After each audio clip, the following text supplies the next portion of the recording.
it play and call it work. Hey everybody, Matthew and Quirk here from MiniWarGaming.com, and welcome to this episode of Matt Learns Age of Sigmar. Woo! I just made up that title right here, because this is kind of an unofficial series of me learning Age of Sigmar. You've already seen, hopefully, the first episode where I played against Steve, Stormcast Eternals versus his Seraphim. And now we're switching. You're playing Stormcast Eternals, and I'm going to be playing Sylvaneth. And you might be wondering, why would you switch armies when you're trying to learn the game? It's because in this one, I wanted to start playing both sides having armies that we're most likely going to be using in the Age of Sigmar narrative campaign that we're going to be doing very, very soon. And Stormcast Eternals are in it, and so are Sylvaneth. And so I wanted to play the Sylvaneth so I can kind of see what they can do before I started writing all the rules for the scenarios and everything like that, because you've got to figure out this Wildwood problem where they just have to set up empty terrain. We're going to talk about that in a second. So we're playing a 2,000 point game, and we haven't picked the scenario yet. We're about to do that, and we've set up the new terrain that Lee made, so you get to see that in action, as well as all the Wildwoods as well, which are fine. It's just, you know, you have to kind of set up the table knowing that you need space for them, otherwise it's not fair to the Sylvaneth player. But I just had this, I got to clean off my tongue because I left open spaces. Like, who does that? Who does that? Anyways, let's take a look at the armies and the scenario. Oh, and don't forget, go to miniwargaming.com/challenge if you want to come in and play a battle report against us. And hopefully you play Age of Sigmar, because we need more Age of Sigmar players. But 40k players are more than welcome as well. Let's take a look. On this side, we have my 2,000 points of Sylvaneth. They are Allegiance Sylvaneth, and we're using the abilities, all the stuff from Sylvaneth. We're not doing anything outside of the battle tome, essentially, here. And since we're playing 2,000 points, I have to have 1 to 6 leaders and at least 3 battle line. So let's take a look at the leaders first. The Warlord is going to be the Tree Lord Ancient. Now, I know I don't have to pick the Warlord yet, but he's the only guy on the table with a command ability, so it just makes sense that he will be the Warlord. And I gave him the artifact, the Oaken Armor, which gives him +1 to his save throws. So he's normally a 3+, so it essentially makes him a 2+. And I gave him the command ability where he gets +2 to the spirit walking thing. So basically, if all of my models, if they're within 3 inches of a Sylvaneth Wildwood, then they can, instead of moving, teleport to another Sylvaneth Wildwood by going through the spirit pathways. But they have to roll a die. If they roll a 1, they can't move or do anything else after they've moved.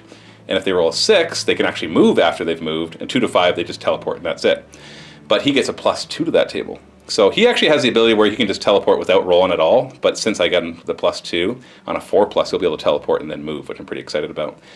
And we've got the Spirit of Durthu, who just runs around being a boss. And Quirk painted this one. Good job, Quirk. Yeah. Very, very nice. Very nice. And we got a Branch Witch, just for some extra power. The Spirit of Durthu will probably be this Branch Witch's bodyguard, because he takes wounds when a nearby hero takes wounds. Although I don't want him to take wounds, because as soon as he takes 3 wounds, his one ability goes from 6 damage to D6 damage, which is a pretty big drop-off when you think about it. But he's both a bodyguard and a damage dealer, so whatever. Our battle line, we've got 2 units of 20 Dryads. And the reason I went for 20 rather than just the minimum 10 is because as soon as there's 12 or more, they get +1 to their armor saves, or their saves. So they go from a 5+ to a 4+, which is very handy. Especially because the ability the Tree Lord Ancient has for his command ability is that Sylvaneth models nearby get to reroll 1s for their saves. And then these guys, as we're going to be talking about, extend the command ability to ones within 8 inches of them as well. So having 20 is nice for that reason.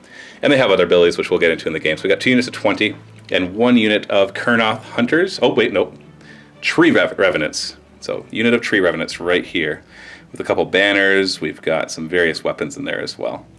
And then, just for our other units, we got 3 units of 3 Kurnoth Hunters, each with the different weapons. We got great swords in the back, we've got scythes in the front, and some great bows over here, so some good extra support.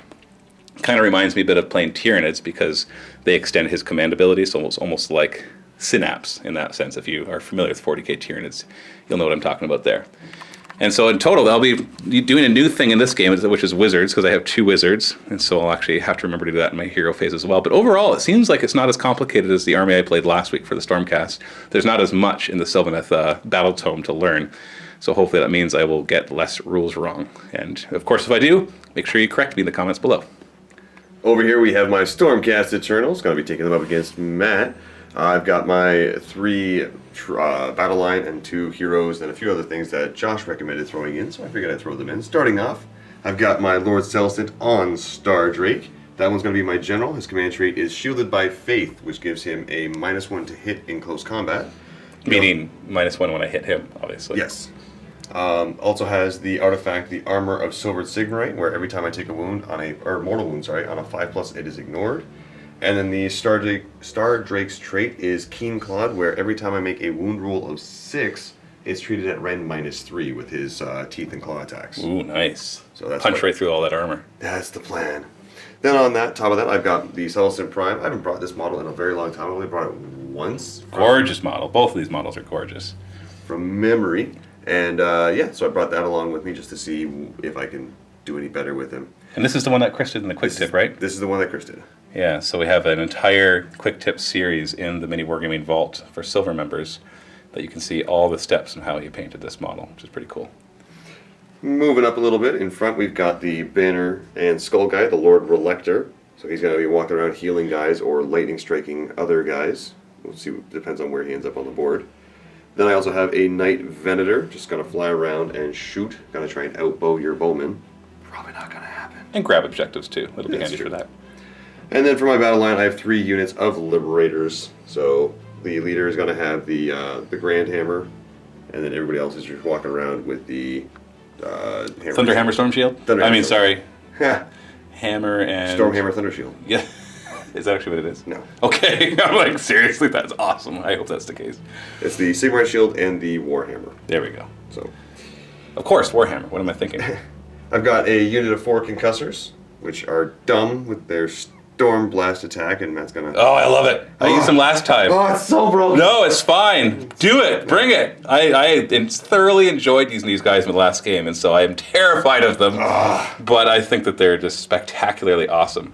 And you have to remember, too, your army is really, really elite. It is. Oh, lastly, I have a Griffhound in there just right. in some points. Well, and also, doesn't he do something with the Griffhound? I don't think the Griffhound does something with him. Right, but... Cry. Yeah, there's something that goes along with the Griffhound that we'll have to look up and remember. Awesome. So obviously no spellcasters. Stormcast Eternals do not have any.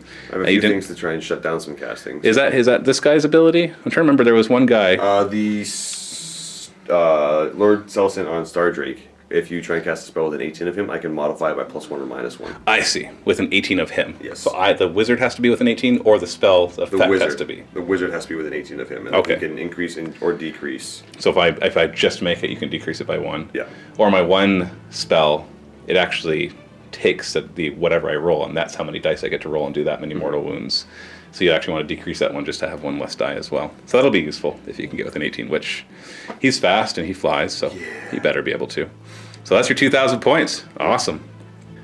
And we're going to be playing on this table with new terrain that Lee made. This bridge right here, if you haven't seen it yet, there's actually a terrain vlog series showing how he made this bridge, and also this piece of terrain right here from a lot of Games Workshop bits, and a lot of styrofoam and plasticard and other stuff as well. And then we pulled out some of the old ones that we've had for a while. And then over here, it's a little more barren because I have to be able to put Wildwoods down. I don't like that. But if I set up the terrain like how I normally do, there will be no place to put any of the Wildwoods because they are huge. They take up way too much space. The Nurgle trees don't bother as much. They're much smaller, but the Wildwoods are huge. So it just bothers a person like me who really likes to set up cinematic-looking terrain, and also you plop down these things that don't match. So, it is what it is. So we are going to be playing, what's the name of the mission? Scorched Earth. Scorched Earth. So it's basically we're deploying on opposite sides. We divide the table in half like this. So one side will deploy here, one side will deploy there. And there's 6 objectives, smack dab in each of the thirds of your deployment zone. And you control an objective by having more units within 3 inches than your opponent, not 6 inches. Somebody in the comments last time says that if you have to move within 6 inches, not just teleport to get it, but that is not true. So I just want to clarify. You just have to have units within 3 inches of the objective. And then you score a point for everyone that you have. Or if it's one of your opponent's objectives, you can destroy it and get D3 victory points, but then it removes the objective and you can't have it anymore. And so that's important for that. So it actually worked out perfectly with where I put the table, that we have one on the way up the stairs and one right there. Now we could have plopped it down gameplay-wise, it would have been easier to put it down here, because then obviously we can be fighting down there, but it just made way more sense to be up there. Quirk's like, I don't like it up there. But neither of us are really that mobile. You've got a couple guys that fly, so I can teleport around the table, but only near Wildwood, so it won't be easy for me to get up there. Like, we're going to say units can climb, but it's still pretty high up. So you'd have to have a pretty good run or a pretty good charge to get up there. So it'll be interesting, especially because when we roll off, we both counted, we have exactly the same number of drops. We both have 9 units to deploy, which means the roll off will be really important. Let's do that now. But before we roll off, I get to place a set of Wildwood terrain on the table anywhere more than an inch away from terrain, so I stuck them all right there. They do have to be put in like a triangle because they have to be put within an inch of each other. So I can put anywhere from 1 to 3. So I put 3 in the middle. That way I could use that. And Quirk loves it. Don't love it. Yeah, I'm not a big fan either, but I still want to learn how they work so that I can better prepare for the narrative campaign. And now we roll off. Let's roll off. Ooh, 4. Oh, 4! The plot thickens. 3! 5! So I get to choose sides, and I start deploying first. So part of me wants to choose this side because I'm lazy and it's right in front of me. But the other part of me knows that it's going to be hard to get to that objective. And so I'm going to choose that side.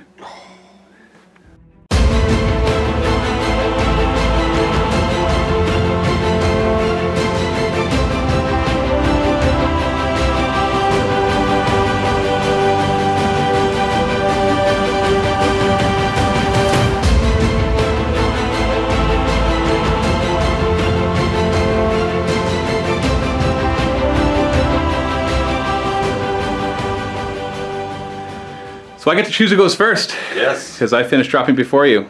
I am going to go first. That makes sense. And a lot of Age of Sigmar players are like, no, you always take the second turn. But maybe other ones will be like, no, that's not true. And there can be an argument in the comments below. So let's talk about that in the comments. Is it better to take first turn or second turn? Because you can get the double turn if you take the second turn. But in my rationale is that I want to spawn more Wildwoods right here. And I want to teleport my guys up. And if you move up, which you can do, all of a sudden I'll have very few places I can spawn, and that you'll secure your side of the table. It does open me up to a double turn, which we'll just see what happens. So we're going to have Sylvaneth turn 1. Everything is deployed. Just to quickly show the deployment. I got my 2 units of Dryads out front. You got my General, my Tree Lord Ancient, the Spirit guy, and the Branch Wraith. And then we've got my Kuranth, whatever they're called. Kurnoth Hunters. And the guys who are half trees. What are they called again? Tree Revenants, thank you. They're on this objective. They can actually teleport without having a tree nearby. So I don't know if that was a bad idea to put them there.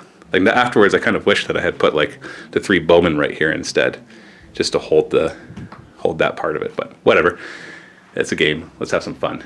Sylvaneth, turn 1. We're going to start off by using his ability. We're on a 4+. I can place a Sylvaneth Wildwood. Now, this ability has a restriction that has to be within 15 inches, and all of the Citadel Woods have to be within 15 inches. So I can't just have one and the other ones. Whereas the spell that he knows is 18 inches, and it does not have that restriction. So I can just choose a point 18 inches out and then place them further out from that. And we looked up everything. We couldn't find anything to say no to that. So it just gives me a bit more flexibility here. So we're going to start off with a 4+. I really like this 4+ because I like to place one right here and then use this spell to place one over there.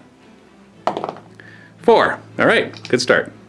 Boom! No! I grew more trees. Oh yeah, I forgot to explain the narrative. Sylvaneth is mad at you because you cut down their trees, which is why everything was open.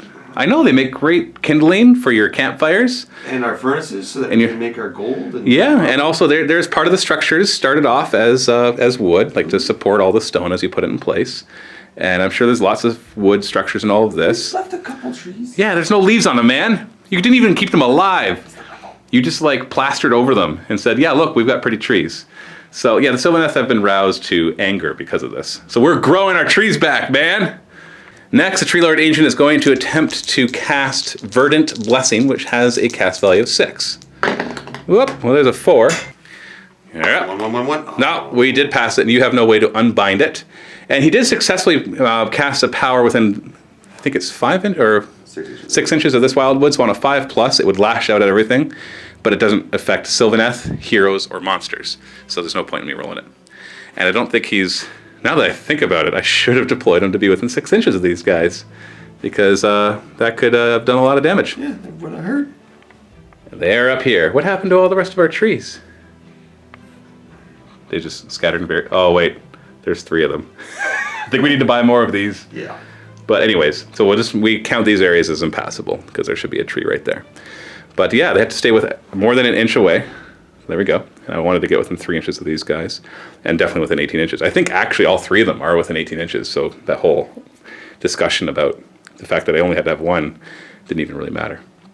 And now the Branch Wraith will try to cast Tree Song. Nope, on this one. Which if he does that or she does that, then all units within an inch will take D3 mortal wounds unless they're a hero, monster, or Sylvaneth. Let's start with the Griffhound. Only has 3 wounds. You want to roll it or you want me to roll it? No, you can roll it. You're the one doing the damage. Ah, he's alive. 2 wounds. And the Concussors, D3 mortal wounds, but they have 5 wounds each, so I ain't killing one of these. Okay, just 1. Then I'm going to activate his command ability, Heed the Spirit Song, which is a 10-inch aura that all Sylvaneth models within 10 inches, units within 10 inches get to reroll 1s when they're rolling their saving throws. And remember that the hunters always count as being within the aura, and they extend it 8 inches around them. So these ones over here will extend it to them. So basically right now, except for maybe this guy, my whole army has to reroll 1s to save. That is it for my hero phase. I don't think I forgot anything, but if I did, let me know. So let's go into the movement phase. Now, all Sylvaneth have the ability that if they start in the movement phase within 3 inches of the Wildwood, the Sylvaneth Wildwood, that instead of moving, I can remove them from the table and put them within 3 inches of another Wildwood and more than 9 inches away from the enemy. I have to then roll a die. If I roll a 1, they can't do anything else for the rest of the turn. If I roll a 6, they can actually move again. And not teleporting again, although I don't know why you'd want to teleport a second time. And a 2 to a 5, they just continue on their merry way. And my Tree Lord Ancient's Warlord or Hero command ability or command trait, whatever it's called, lets them add 2 to that die roll. So on a 4+, I'll be able to do that, which will be kind of nice. Now I have to be careful of your Griffhound, because if I deploy within 10 inches of your Griffhound, it goes bark, bark, or squawk, squawk, bark, bark, squawk, squawk. It is a bird head. So it's more like, wah, wah. Brock, Brock. Brock, Brock. And any units within 2d6 inches can shoot as if it's their shooting phase, but just with one of their shooting attacks, which you don't really have much shooting, but it'll be these guys, and he probably has like a big fireball shooting attack as well, unless it's an ability and not a shooting attack. Because I know the Celestant Prime, or the Lord Celestant, who's on top of his own Dracoth, his is not a shooting attack, it's just an ability. So he can use it even when he's locked in combat, or sorry, even if he ran or fell back. Is that one a shooting attack? No, it's an ability. Okay, so it's just these guys that'll basically be able to fire. But that is 4 guys that on 4+ will do D3 mortal wounds, so it is something to think about. So we're going to be jumping forward with a lot of units. I'm probably going to leave 1 Dryad unit back to hold this objective, so I might as well leave the one that's already on the objective. So let's start with this Dryad unit. So I think I roll after I deploy them, because that's important for me to not know what the result is. They're jumping up into these trees. Woo, the trees are alive with the sound of music. And I'm 10 inches and 1 millimeter away from your Griffhound, who almost died to a branch. No. Isn't that embarrassing? It's like, whap! It's like one of the Stormcast Eternals was walking through the woods and kind of like pushed the branch, and then it like thwopped the guy behind him and did mortal wounds. That's what happens. These guys don't actually come alive. You just keep impaling yourself on the branches. They're really sharp. So now we roll to see what happens. If I roll a 1, they're stuck there for the rest of the turn. If I roll a 6, they can actually move again. 6! Oh, the first one! So I'm going to move them up 7 inches, and I got to stay 3 inches away from here. I'm going to basically try to use them to grab this objective in the first turn. So we're just going to keep them 3 inches away from everything. So we'll try to get as close as we can. Up they come. Hey guys, the branches are alive. We're going to do my Spirit of Durthu next. He's going to go, whoop, where am I? Where am I? Where am I? I'm right here, buddy. I'm right here. 9 inches away, obviously. I feel like I'm playing Genestealer Cult, which is wonderful. So let's see what he rolls. Now, the Tree Lord Ancients and the Spirit of Durthus and the Tree Lords ignore the 1s. They just treat them as a 2 to a 5. So really, I'm just looking for the 6. 4. So we're good. Well, you're good. Let's do these 3 next. They're going to zip through these woods. And they appear inside of these woods. And then we roll our die. 5. Okay, so didn't roll a 1, but didn't roll a 6 either.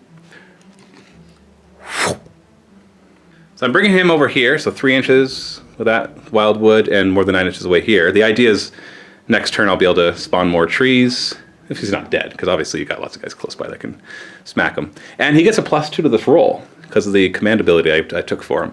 So on a 4+ he can move, which will allow him to either move up to engage these guys to help the Dryads out, or even possibly move this way to start threatening this side.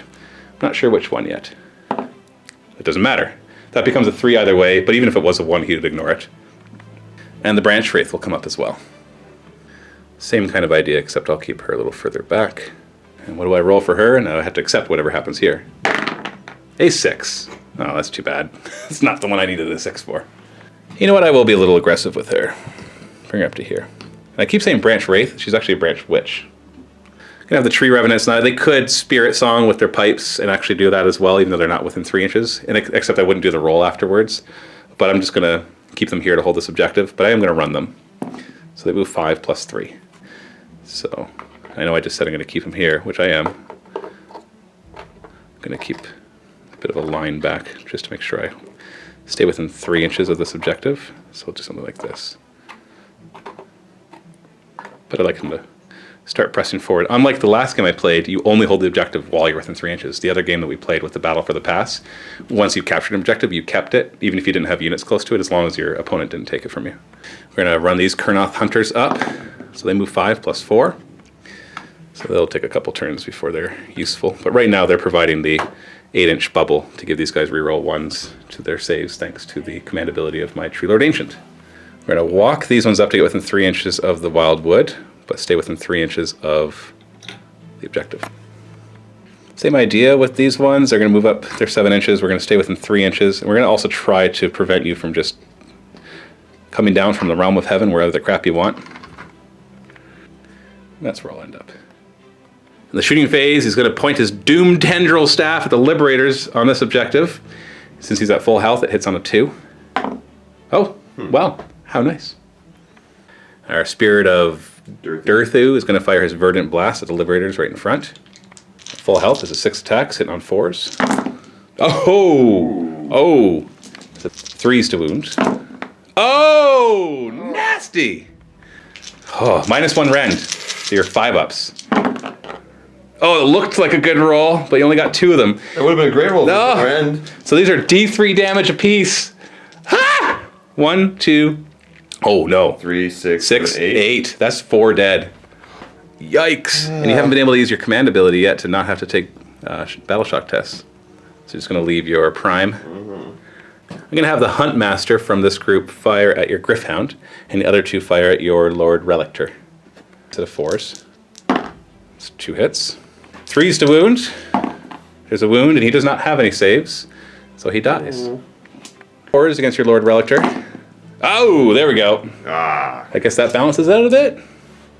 Charge phase. All of these guys at the beginning of the charge phase can declare that they're taking root, and for the rest of this turn, they get to reroll saves, but they can't charge, and they can only pile in 1 inch. I'm not going to bother saying that for any of them because there's no reason to do it on my own turn unless you're already going to be fighting them. So I'm not going to take root. Let's have the Dryads declare charge. They failed it. Thank goodness. Yeah, they failed it. Have my Spirit of Durthu declare charge. He also does not get within half an inch of anybody, so he's going to stay back. So I guess the Branch Wraith is not going to declare... You know what? Actually, I'm not going to say that yet. I'm going to declare charge with the Tree Lord Ancient. Yeah, not going anywhere. Okay, so that's it. We're not going to do any combats because I rolled a double 1. I needed. They were like 3 inches and a millimeter, so they needed to roll 3 or higher, and they rolled double 1. But you know what? I'm still pretty happy with this turn. Took out your Griffhound, destroyed a unit here. We do have a battle shock test because you haven't used any abilities to stop that. What's the bravery of them? 6. I never actually looked it up in my game because I always had my thing. So he's running. He's running. It's 3 + 4 that he lost, and he goes away. So not bad for a first turn. I'm happy with that. I've got my guys forward. I've got 3 objectives, so that's 3 points for me. And it's as simple as that, though. I don't have any of your forward objectives. I was hoping to have this one, and I was going to destroy it. I knew I couldn't get the other. Well, there was a chance I was going to get this one. It was a longer shot, though. But still, 3 points, not bad, especially now that you're on the defensive. So let's go now into Stormcast Eternals, turn 1.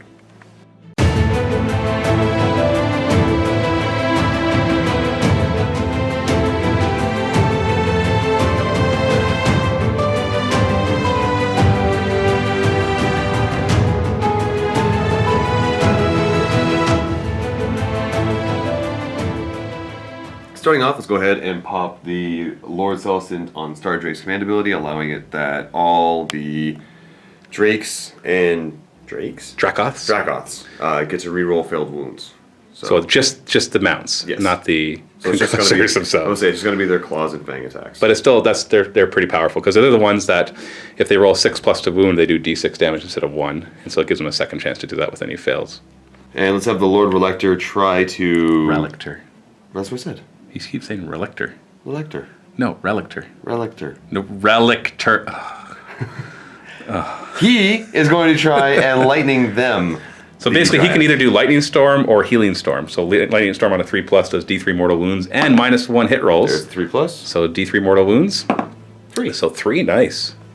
I'll kill the ones in front, forcing you to charge into the woods. And now they're going to be at -1 hit rolls for the rest of this turn, or is it until the next hero phase?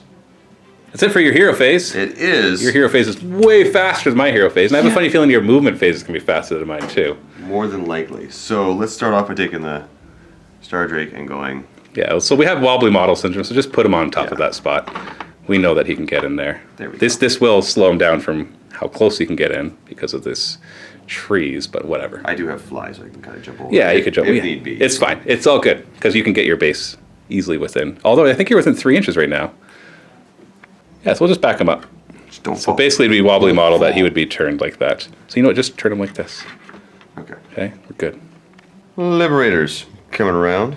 Hello, Branch Wraith. Yeah, see now that everybody failed a 3-inch charge, the Branch Wraith is like, oh no. Why is everybody staring at me? Oh boy. Then we're going to take the concussors and move so that we're 3 inches away from you and not in the forest. Yeah, so just move up a little bit to close in the distance of the guys that you just killed. Yeah, that's the plan. And then you can puke all over me with your dragon breath. Super dragon Stinky, breath. stinky Super dragon breath. Let's take these liberators and start moving them up. Walk out the stairs. Walk up the stairs. Let's fight. Except they're just gonna like disappear all of a sudden. And appear. I thought there was guys over there. No, Did you they guys weren't. see They weren't. They were in the trees. Night Venator will jump down to here. Fly gracefully. Gracefully. Come on, represent, man. Shooting phase. Let's put the concussors into your dryads. You can just breathe on me. So basically, each guy gets to roll 1 die and a 4+. They do D3 mortal wounds. Okay, average 2 so far. Can you at least get average on your D3s, or maybe above average? Above average. 6 dryads die, which is a total of 9. Brings me down to 11. So I lose my +1 armor. Good. To charge them, you have to go into the woods. So ouch! Ouchies. Let's have the Night Venator declare that he's going to use his Star-Fated Arrow, where once per battle, in the shooting phase, I can declare that he's going to fire his Star-Fated Arrow. So you're telling me that you're going to use a Star-Fated Arrow, which is once per game, allows you to use a Star-Fated Arrow? That's what I said. Awesome. I did say that. What does a Star-Fated Arrow do? It does 3 plus D3 damage, unless my target is a hero or monster, in which case it does D6 plus 3 damage, but it's only a Nice. single shot. So you still have to hit. Yeah. And it's still like to wound and rend and all that kind of stuff? Oh. What's it to hit? 2 plus. Okay, that's good at least. Yay. Does a 6 do anything? Not for the hit. If I roll a 6 to wound, it does -3. Oh, right. No! What was the 2 wound roll? 3 plus! Ah! Now, to be fair, it was a -1 rend normally. Yeah. So I'd have a 3+ save re-rolling ones, so it would have been hard to fail that. But if you rolled that 6 a second time, sorry, man. All right, let's go ahead and throw the Star Eagle. So roll the Star Eagle. That's how you're going to treat your pet. Yeah. It's going to fly over and smack something. He's going to throw it Okay. aggressively. So at what? Let's go with the... I should have declared this beforehand. Yes, but that's fine. The Branch Witch. There's no way that you would have Yeah. thought that the first one... Yeah. So what is this? Force to hit. The eagle flies over and smacks me in the face once. Damages on a 3+, I'm guessing? Yes. Okay. Interesting pattern. And your Star Drake, doesn't he breathe or something? He does. I have 2 different options. I can either pick an enemy and roll dice for each model in that unit, and every 6 is a mortal wound. Nice, that's good for big units. Or I can roll a die, and on a 4+, basically, I can have a unit get struck anywhere on the board and take D3 mortal wounds. okay. So hitting this guy with your first one would kind of suck. Yeah. Because you have 1 chance to do mortal wound. Yeah. Hitting this unit could kill a ton of them. Oh, sorry, correction. The Rain one is I roll a die and that many units get picked, and on a 4+ they suffer D3 mortal wounds. So it's not just like one unit takes it; it's I roll D6, I see. and I can do anywhere from 1 to 6 units on the board take. Which ability are you going to use? Do you want to breathe all over these dryads, or do you want to try to hit multiple units? Let's try and hit multiple units. So what do you have to roll? So this is just determining how many units I can pick. D3 or D6? D6. 1. Lovely. I am noticing a terrible pattern. All right, and I'm going to go for your Tree Lord Ancient. And on a 4+, 4+, he yeah. takes D3 mortal wounds. Correct. Okay, you got it off at least. 1 mortal wound, which he does not ignore. The Tree Lord Ancient goes down to 11 wounds. Charge phase. Charge phase. Let's go with the Star Drake. Don't roll double 1, man. 4. So we're just going to now reposition him in such a way that he does not overlap that, and he gets within half an inch, which we know he can. So just kind of shove him forward. Models. There we go. There we go. Huzzah. You want to charge, I don't want it. but it'll get you up the Let board. me see how far I go. I guess you don't have to. That's true. No, I don't want to. But you'd get there. I don't want to. Well, what would it matter what you rolled then? You made the charge. If I rolled super far, I might have wanted to like come around and done something else, but Okay. let me be. Liberators? Yes, they will charge. Yeah. Uh-oh. No, they Well, won't. wait, maybe. That is definitely. Yeah, you needed a 5. Did these guys want to try to charge? Yeah, I don't see any reason why not. Yeah. Okay. Nowhere near. Only one real combat going on here, and your Star Drake has to go first and massacre my Spirit of Durthu. First off, I get to stomp at the beginning of the combat phase. So on a 4+, you get -1 to hit. Nope, you're not afraid of my stomp. I wonder why. Ooh. I wonder why. So starting off, I have my ability Inescapable Vengeance, where if I made a charge move this turn, I get an extra D3 attacks with my Celestin Hammer. Ooh, 1 extra. Ooh. Nice. So I got 4 attacks. These are going to be hitting on 3s. Oh, Come on. that -1. If I got that -1 off, Yeah. you would have missed all of them. What is a wound on? 2s. Oh, Quirk! What is going on? I don't know, but it's -1 run. It's just -1, so I get a 4 up save. I do not get the reroll 1s because I'm nowhere near the command ability. I roll a 3. Yeah, how many damage? D3. Take 2. So he's down to 10 wounds. Get him down 1 more wound, and it nerfs some of his close combat abilities. Well, then I'm going to have to use the Star Drake's Great Claws. These are hitting on 3s. See, the -1 again would have made a huge difference. Now, the wound on 3s But he's re-rolling because of the... and 6s are D6 damage. That's true. 3s? Oh, like, that's good.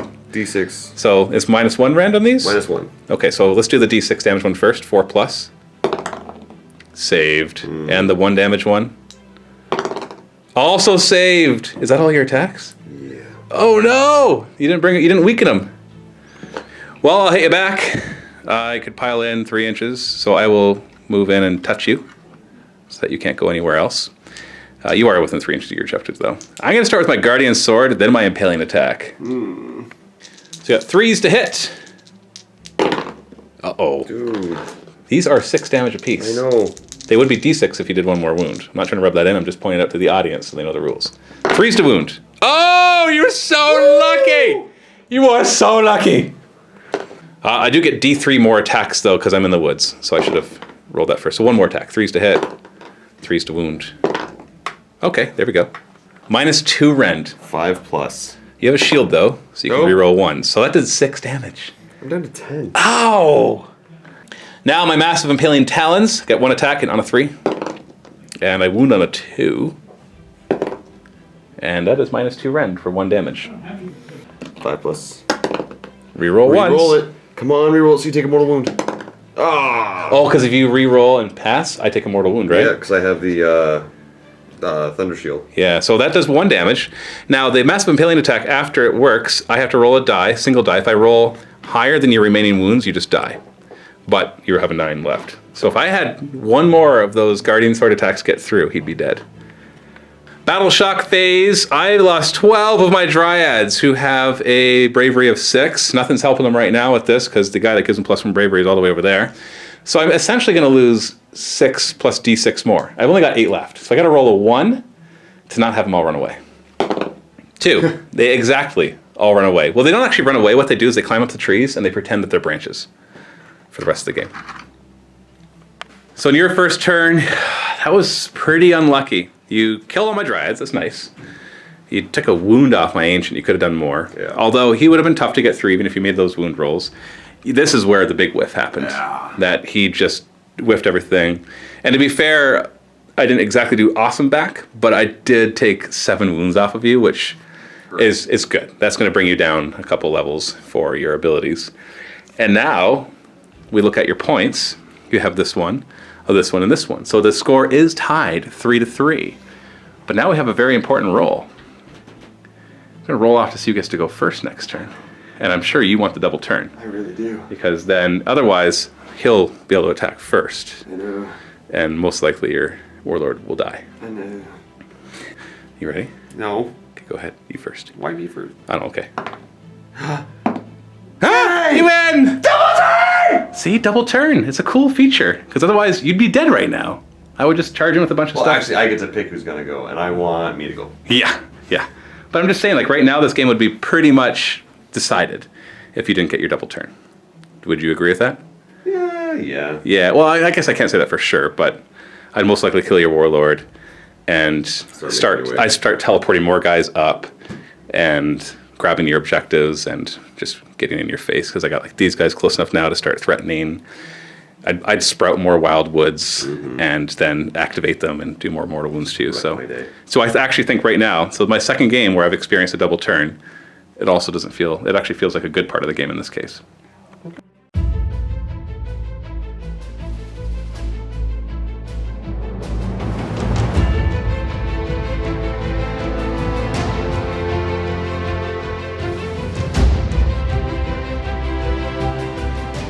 Okay, so in my hero phase, let's have the Lord Relector heal my concussors. That's what Yes. You only have 1 wound to heal, and you have nobody in 12-inch range to lightning strike. No. 3+. Ha! Booyah! You got that wound back. Yay! Where's that die? Get out of here, die. We don't need you anymore. And also going to pop the command ability of the Star Drake. So What's the range of that? Is it going to affect them? I think it's only 10 inches. So I doubt them. It's not like everyone on the table gets to do it just within a certain range. So there is no range. It's just all in your army. Awesome. So they can be on the other side of the table and still get affected by it, which is re-rolling the wound rolls. Movement phase. Let's just walk into the woods. I don't Walk want gingerly through. Carefully. Nice trees. Nice Careful. trees. Get 3 inches away. Okay. So that double 1 can fail your charge. You're still going to charge though, right? No. Although you might just flame breath me and call it a day. Yeah, I could do that too. Who needs to use your huge hammers when you got flame breath? Flame breath's amazing. Lord Relector is going to just walk over here. Hold that objective. The Liberator is going to move up, so they're 3 inches away from the Branch Wraith. Branch Witch. Sorry. So they can fail their charge too. Stop telling me I'm going to fail my charge. Up here, these Liberators are going to move 5. You are going to bring in your Celestant Prime. Now, every battle round that he doesn't bring him in, he gets +2 attacks on his hammer. So right now he's up to 4. If he had waited another turn, then he'd be up to 6. But then, every turn he waits, he's not doing damage or grabbing objectives. Shooting phase. You're going to call down a comet. I'm going to call down a comet. I'm actually going to call it down right here. So he picks a point, and it's D6 inches. It's D3 mortal wounds. Ooh. Is that point right there? Yeah, so that'll get them and not them. There's not 6 inches between them. No. Okay. So D3 mortal wounds. 3. Ooh. They have 5 wounds, so one of them's down to... we're going to make it this one. Because then if you kill that one, I'll have cover. Moving on to the Star Drake. Going to do the picking units, and on a 4+, they take D3 mortal wounds. So I'm going to get to... How many? 3 units. Not bad. All right. So we'll put 1 on the Tree Lord Ancient. We'll put 1 on the Spirit of Durthu, and then we'll also put 1 on the Hunters up here. So on a 4+ for the Tree Lord Ancient. Yep. Taking D3. D3. 3. Ooh, 3. He is hurted. He's down to 8. And for my Kurnoth Hunters? Nope. No, and for my Spirit guy. Spirit of Durthu, yes. D3 mortal wounds. Okay, this will definitely get him down. Oh, geez, a lot. But now he's going to be much less effective in close combat. Thank goodness. Shooting, I'm going to have the Knight... Venator. Yeah, Venator. Fire at your Kurnoth Hunters with the bows. And where is your Hawk going? Same target. So both start off with 3 shots from the bow. These are hitting on 2s, wounding on 3s. Hit. Oh, good thing too. And for those 3s, 1. Oh, just 1. Minus. -1 rend. So I got a 5 up. Rerolling ones because of my command ability. So I take how much damage from it? One damage. Just one? So it doesn't quite kill one, but then you got your little hawk guy. The hawk is hitting on 4s. Ooh. Wounding on a 3. Hey! On a 6, it's -3. So you just negate my armor. Yay! Because that 1 4-up damage. becomes a 7-up. So 1 damage kills one of them. Ouchies. And my concussors, I'm going to put... Oh, I can't fit all 4. So I'm going to put 3 of them into the Tree Lord Ancient and 1 into the Kirnoth Hunters in front of them with these scythes. Into the Tree Lord. 4+. Oh. None. And 1 into the Hunters. Let's do that one quick. Hey. Yes, D3 mortal wounds. Nice. You've been doing a lot of these D3s. So bring one of them down to 2. Charge phase! Oh, let's start with the concussors. Oh, yeah! How far do they go? Bring it! 9. Are they going to do their charge? Yes. Okay, roll 4 dice. Any 1s, they die, because they're in the Wildwoods. Oh, whatever. Well, Rutro, I am in trouble. Yeah, you are. At least those woods I think they'll actually stop you from being able to really... I'm not going to be able to... We can get another one in base, and the other one can kind of link around. Well, I do have a 9-inch charge, so I might be able to kind of... You got to stay within an inch of each other, though. Yeah. So having that guy all the way over there, you're going to have to just turn that guy, because now you're not within an inch of each other. So he's going to have to stand like this. Right. Dang. So that'll keep one of them out, essentially. Maybe 2. Well, I got the pile in as well, so I can just switch him hold on, up. don't do that yet. Oh, I still got movement. Okay. You're overlapping bases. I'm allowed to, actually. No, you're not. What do you mean you're allowed to? Are you serious? Liberators are going to declare a charge. They're going... 8 inches. Yeah, let's do this. Let's do this. Hey, all right, thanks. Healed. No. Good try. It was a good try, wasn't it? It was. I appreciate the effort. The Liberators up here are going to charge, going... 9 inches. That'll get them in. Ha. Ha. Ha. Any of those guys can get there in the pile in. Yeah. So I should have actually said this at the beginning of the charge phase, but I would just root all Yes. my guys to get the reroll saves. And I would just declare that for them all every single time it's the beginning of the charge phase. And then at the beginning of the combat phase, I get to do some stomping. Oh, we do have one more charge. I have one more charge here. Gonna need a 9, though. Ha! Nope. Ha! Ha ha! I'm going to do a thing. What's the thing? I'm allowed to, once per turn, alter one of the dice rolls to whatever I want. I'm going to make this a 6. Nice. So in you go. Yikers. Beginning of the combat phase, we do a ground shaking stomp. On a 4+, you get -1 to all your hit rolls. Nice. You get +1 to hit him. Anything with 5 or more wounds, you get a +1 against. So let's see if I can negate that. I don't. So, where would you like to fight first, Quirk? You got a lot of important things going on here. I do. You know what? So last turn we forgot that he has a -1 to hit in close combat. Yeah, I actually have -1 to hit you because of your artifact, right? So I'm not going to start with that one, although deep down I feel like I should. I'm really, really scared of these sides. So you want to start there? I'm going to start there. Okay, so you won't be able, you only get the 3 in because he'll have to stay back there to keep your coherency. Starting off with the lightning hammers, I'm really looking for 6s here, but I'm hitting on 3s.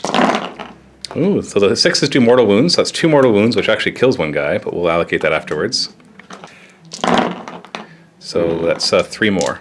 So it's -1 rend. I'm 4 up normally, so I need 5s, but I get to reroll it. But I don't get to reroll 4s because I reroll before modifiers. Okay, so that one right there is a fail. So that's 4 wounds in total. So I thought you had killed one, but I forgot these guys weren't injured yet. So we're just gonna have 1 hurt down to 1 wound. And now your Dracoths can attack. 9 attacks from them, hitting on 3s. Oop, oh, 1 on the ground. Just reroll that 1. Is that with a miss? Okay, 8 hits. They wound on 3s, re-rolling, and 6s do d6 damage instead of 1. Oh! Ouch! Ouchers! And -1 rend, so I get a 5+. Re-rolling fails. That 4+ does not count as a fail because it's after or before modifiers. So that is 2d6. 2d6 right there that you're going to do. And these are 5+ re-rolling. Oh, this is a force! Okay, so that's 3 more. So 3 + 2d6. So how much damage you do with the 2d6? They're dead. So that's 3 + 9 is 12. Yeah, there was 11 wounds 16, left. yeah. Yeah, you got them. You had destroyed them. And he didn't even lose any guys to the woods when he charged in. Oh, we're good. My turn. I'm going to fight you, remembering this time that I have -1s. Since I'm within 3 inches of Wildwood, I get D3 extra attacks with my sword. Ooh, 3 extra, so 6 total. And I normally hit on 3s, but I hit on 4s because of your artifact. Oh! I sure hope you roll a bunch of 3s, like last turn you did, but I didn't make my 4+. 3s to wound. Nasty. Then I get my 1 massive impaling thing, which normally 3s to hit, but it becomes 4s.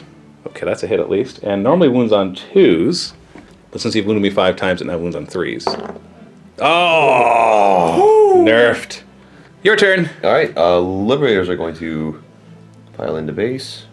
These ones kind of just got to move right there. So 3 on the Branch Witch, and the other 2 on the Tree Lord Ancient. I'll start with your Grand Hammer from your the Prime. I do. Now these hit on 4s, but I get an extra attack because he is my Prime.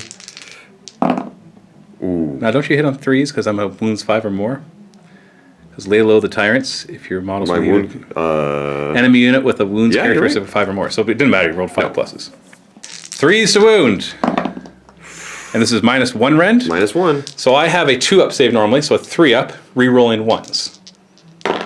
Oh! What on earth? That is 4 damage. Yeah! That brings him down to 4.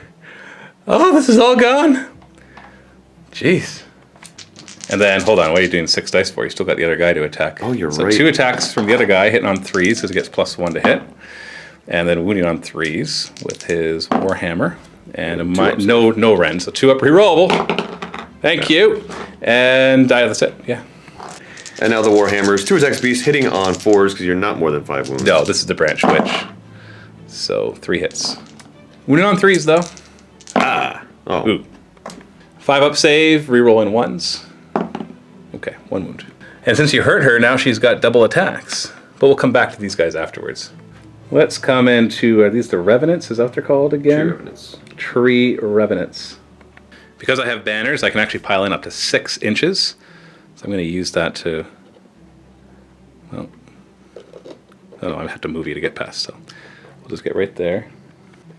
Yeah, so I'm just going to basically line them up to get as many attacks in there as I can. I think this is the Scion, so I'm going to make sure he gets in. And then everybody else will just, you know what, I'm going to actually leave the rest of them, so I'm just still holding that objective. 12 attacks from the regular guys, hitting on 4s. Sir. Boo. Winning on 3s. Yikes. And you got, there's -1 rend, so you got a 5-up rerolling 1s. Thanks to your shield, so 1 damage. It's on 4s and 3s as well, but he does 2 damage apiece. Okay, that's better. We got 3 hits instead of just, he did as many hits as my entire group. Jeez. 3s to wound. 1s. Oh, that was bad. And you're going to pick your Prime next? Yeah. Lord Celestant. 4 attacks, hitting on 3s. This is from his big hammer. Yeah. He only hits on 3s? Yeah. He's like the leader, and he hits on 3s. We wounds on 2s. But, all right. See? Look at that. -3. It's -3? Yep. Damage? 3. 3 each. So that's 6 damage. So it kills 1 and injures the next one. So it kills the 1 and injures the other one down to 4. Let's do the Tree Lord Ancient next. He's already in base contact, so we can't pile in. And he is hurted. He's taken 8 wounds, which puts him to the second to lowest position. Those instead of 3. So 3s to hit, 3s to wound. Ah. And he has the massive impaling attack, which hits on 3s. Normally would wound on 2s, but wounds on 3s now. There we go. And it's -2 rend, 1 damage. 6 up. Oh, okay. And the thing is, I have to roll higher than your remaining wounds to kill you, so I don't have to roll 2+ to finish you off. But you roll a 6. Then we got the Branch Witch. You're done all your guys. Let's. Oh no, you're not. You got these guys over here. And I still have my Star Drake. And you still have your Star Drake. What am I saying? Sorry. So Star Drake, trying to eat my Spirit of Durthu. What do you got? Didn't charge this turn, so I don't get any special bonuses with my hammer. So 3 attacks, normally hitting on 3s, but you got your stomp off, so hitting on 4s. There we go. That's what I wanted to see. And the claws, normally hitting on 3s, hitting on 4s now. Oh, and that's the one that's going to win on 3s re-rolling. Yeah. 6s do d6 damage. So 3s. Oh, don't get me any more 6s. No! I'm so dead. What's the rend? -1? -1. So we'll start with the d6 damage ones. So 4+. Ah! And the other ones? 4+? Okay, so 1 plus 2d6. I've only got 6 wounds left after that These one. are D3. They're They D3. don't have the crazy buff for... Oh, I'm thinking, so the 6s didn't matter then for him? No, the 6s to wound made it -3 rend. Oh, That's okay. what it was. Well, I didn't do that right anyways. Okay. And I failed my saves anyways. All right, well, D3 apiece. 4, 5. So he's got 2 wounds left. Almost. You almost got him. And now the Branch Witch will go. I get to double her attacks for her Scythe, and she still gets her 1 Bitter Grub's Mandibles. So her Scythe hits on 4s. Okay, no rend, but it does do 2 damage. Ooh. So you got a 4 up, rerolling 1s. Ooh. Oh. So it kills the one that was already wounded, but there wasn't one. You roll a 6, that's right. And her Bitter Grub Mandibles hitting on a 4. Nothing. You got your Liberators up here. Grand Hammer will get in. Starting off, we'll swing the Grand Hammer. So 3 attacks is being held by the Prime. Hitting on 4s. 2 hits. And on the Grand Hammer. -1, so you have a 6 up. 6 up, reroll 1s. Okay, and that does 2 damage, so it kills 2 of them. 8 more attacks from the rest of them hitting on 4s. Ooh, okay. You're rolling poorly too sometimes, I guess.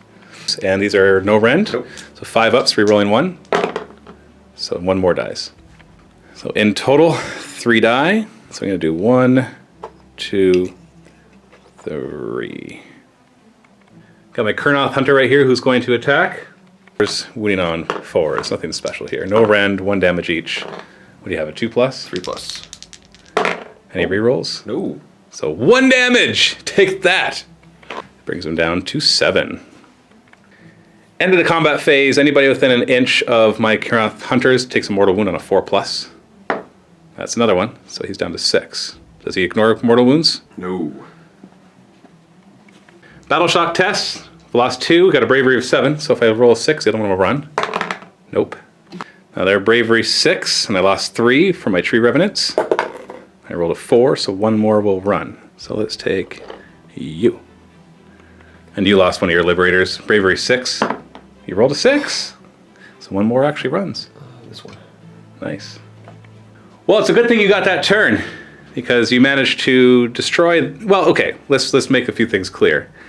The shooting is really what makes a difference, yes. Because we went back and forth, and so I probably would have come up and charged you. The fact that you didn't lose anybody in the charging worked against me. I got to swing first against your big guy, but it did nothing. Actually nothing. Nothing to start me. Yeah, and I took a wound off of them, killed one, made the other one run, and wounded your Celestinate Prime a little bit. But you killed a unit of Kurnoth Hunters, most of this, another unit, killed a bunch of my Tree Revenants, and really injured my Tree Lord Ancient. Thankfully, my 2 wizards are still there, so I can still try some spellcasting shenanigans and do some stuff. Maybe I can use my Spirit Walkways to get more points. Speaking of points, you walked away from that objective, so no point, and you got these 2. And that one we are tied for. So you didn't manage to get that one. So it brings you up to 6 to 3 for points. Right? 5, because you failed to get one. That's right. 5 to 3 for points as we go into Sylvaneth, turn 2.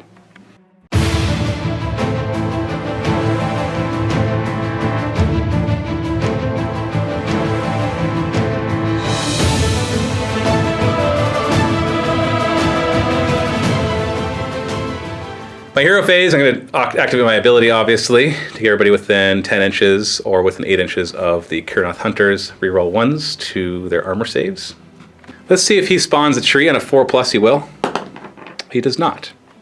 I'm going to use his spell Awakening the Wood, which allows me to choose a Wildwood within 24 inches, and every enemy unit within 3 inches takes D3 mortal wounds. On top of that, he's within 6 inches of them, so if he activates on a 5+, everything within 1 inch will take D3 mortal wounds. So this could do a lot if I actually roll a 6+, which I do. Let's roll a 5+ to see if it awakens the wood, or it actually does the other thing too. It does not. So D3 mortal wounds to the Dracoths, 1, and D3 mortal wounds to Lord Relictor, 1. Boring. And then I'm going to do Arcane Bolt. I don't know if it's worth it. Maybe Mystic Shield. Get yourself a 4+. I don't know. Oh, no. Is Mystic Shield only on the caster? I think it was anybody you want, but I mean, you already have a 2+ on the Tree Lord Ancient, so you could give your Branch Wraith a 4+. None of these sound particularly awesome. Let's just do Arcane Bolt on the Dracoths. 5+, we get it. So D3 mortal wounds. 1, plus on a 5+, the trees will awaken. And do D3 mortal wounds. 2. Oh, you bring one of them down to 1. So close. Dryads here are going to move forward. Staying 3 inches away from your Lord Celestant. They're all moving through. We're still keeping some guys back to hold on to that objective. And then I got my hunters here just moving up, staying 3 inches away from your Liberators. Hopefully they'll come up and massacre you. The Hunt Master right here is going to fire at your Dracoths with the bow. You do get cover, but oh well. Hitting on 3s because of the Hunt Master. Ugh. Wounding on 3s. Ugh. Spirit of Durthu only has 2 attacks instead of 6 with the Verdant Blast. 4s to hit, and 3s to wound. 2 wounds, -1 rend. They are D3 damage apiece. 4 up, rerolling 1s, and if you make it, Ha! Take a mortal wound. 1 mortal wound. You're so excited about that. I am. I didn't think that ever happened. I do D3 damage to you. 2, so it brings you down to 7. I'm going to fire the Doom Tendril Staff at them as well. Now it's a 5+ to hit now instead of 2+. Oh, Huh. look at that. Double 6. 3s to wound? Huh. That's -1 rend, but you have cover. So you just get your normal save of what? Rerolling 1s? No, 1 failed.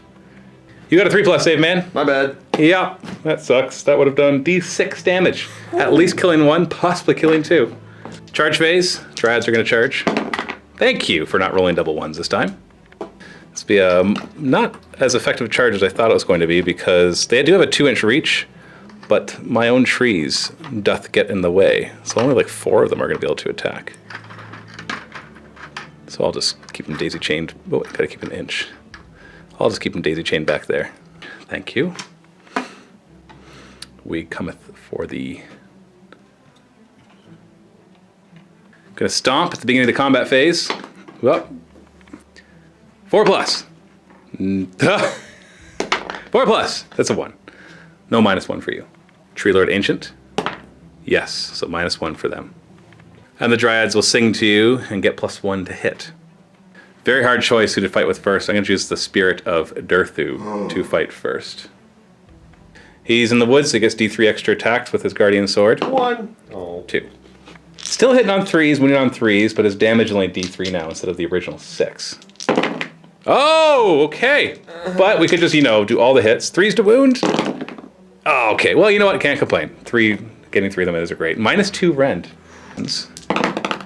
There's roll 1. And you can kill him if you roll 5+. Yes! You do! 1 mortal wound and you kill him! Whatever, man! Now, I do get to finish the rest of my attacks, though, right? I would assume so. Yeah, because we do all the attacks before we resolve wounding, I think. Yeah. So just 1. I could still kill you in 1 more hit with the Impaling Talons. We're hitting on a 3. We are wounding on a 4+. Oh, he just dies. Well then, that's great. You know what? Let's try and punch that Tree Lord. And the Branch Witch. And the Branch Witch. Starting with? The Grand Hammer, hitting on 5s so you did get your stomp off. No, but you get +1 because I have at least 5. I'm normally with at least 5. Oh, right. So 4s. 1. 3 to wound. Oh. -1. Yes. So 3 up. You're rolling again with the 2. That's 3 times in a row. 2 damage. Brilliant. I didn't pay for that. Well, I didn't pay for the artifact at all, but you pay for it with opportunity cost. I'm down to 2 wounds. Oh, which brings him to his worst profile. And the other guy gets 2 attacks. Could finish him off. No, not now. And 3s. No rend, 2 up, rerollable. Good. And then 2 attacks against the Branch Witch. I want you to do 1 wound to me. You hit me once. Come on, roll 3+. Do it! Do it! Do it! Yes! Oh, she gets to reroll 1s. Ah, she passed. I'm going to do my Revenants next. I'm going to keep them right where they are. So just the 5, including the leader. So the first 4 with their 2 attacks each. Ugh. Sir. 3s to wound. Okay, that's better at least. You get -1 rend, so 5 ups, rerolling 1s. 1 save, so that's 2 damage. And then the Scion gets 4 attacks with his Glaive, hitting on 4s. There we go, winning on 3s. Booyah! -1 rend, 2 damage apiece. Reroll those 1s, don't you dare. Oh, you saved them all! I did the thing! So this is all that happens. Yeah, you still lost 1 guy. Now your Celestant Prime is just going to bop me in the head. 3 damage apiece. Oh minus yeah, 3. I'm dead. Although I do have, no, I don't have cover. The model has to be wholly within. Dryads, we're gonna pile in as many as we can. Now that the space has been opened up, I can get more in there, you know. Look at that. I got all my attacks with the Spirit of Durthu, and I get extra, this is really sucks because Spirit of Durthu is dead. That's why I get all these extra attacks. He did 1 wound to you. That's good enough. Let's just get coherency and we're done. We're hitting you on 3s. 4s on -1. Oh, -1. I'm +1, so that just negates to 4+. And 4 is to wound. I theoretically could still kill you. You have 6 wounds left, and I have 4 dice. Or I have 6 dice. Ha ha ha, no. Okay, so you get your 3 up, re-rolling 1s. You really want a double 1 here, so that you can roll 3 ups and kill 2 of my guys. So you take nothing. Your Liberators next. Grand Hammer hitting on 4s. Okay. And a 3. Hey. It's pretty heavy, so you know. That's fair. 6 up. Nope, that's 2 damage. That kills 2 of them. And 3 more guys hitting on 4s. And 3s. Oh. No rend, so 5 up, re-rolling 1s. Okay, that's another damage. That's 3 in total. Now screw it. We're killing the guy back here. I can always retreat to it if I really want to get it. I'll do my Tree Lord Agent.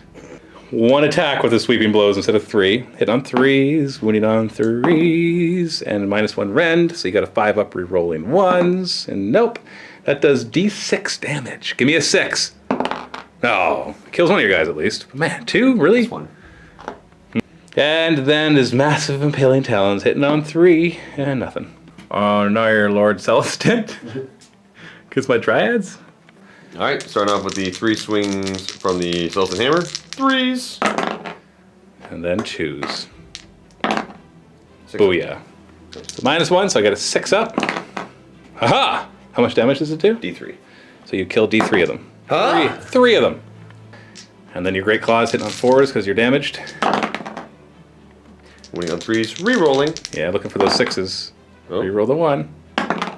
Yep. Oh, so these are just D. Oh no, never mind. The 6s are the -3. Yep. And these are -1 rend, so 6 up. Reroll. No, I'm not close enough to get the command. So 2d3 damage. If you killed 2, no, 8. 8, yeah. I'll just kill him from the back because I think we know where this game is going. I think even if I got the double turn next, I am in big, big trouble. Then you got your sweeping tail, which you basically roll at the end of the combat phase. You roll a die. We'll just do it now. I know I still have some attacks. If you roll less than the number of models I have, automatically, because I have more than 6, you do D3 mortal wounds. 3 more. So I've lost 11 guys with the bravery of 6. And our Kurnoth hunters with their Kurnoth greatswords. 12 attacks between the 3 of them, hitting on 3s. 3s to wound. Okay, there we go. -1 rend. These do 2 damage apiece, so you're dead, man. You're dead. Oh, yeah. Dead, dead, dead, dead. Jeez, I should have got them further up a long time ago. And the Wraith is no longer within 3 inches of an enemy. Boo-hoo. So that is the end of that turn. Battle Shock. On a 6. No, you're good. I lost 11 Dryads. D6 plus 5 guys. If I roll a 4 or higher, the rest of them all run. Is that higher than a 4? I think that's higher than a 4. Well, that's a Matthew, and Matthew is definitely higher than a 4. They all run away. End of the turn, you've killed all my guys except for these right here and a few of my tree rep. Oh, I didn't roll their battle shock. Roll Yeah, 6. let's do that. Roll 6. Roll 6. Bravery 6, lost 3 guys. 2 more run. Oh, I don't think this matters. You and you will keep the leader there. So yeah, I have these guys plus one tree revenant guy. How many points did you score this turn? None, because I pulled away from that objective and you tailed me off the other 2. So yeah, that didn't go really well. I think the game is pretty much over. If I get the double turn right now, then I might be able to do some damage and grab some points, but it's going to be a tough one.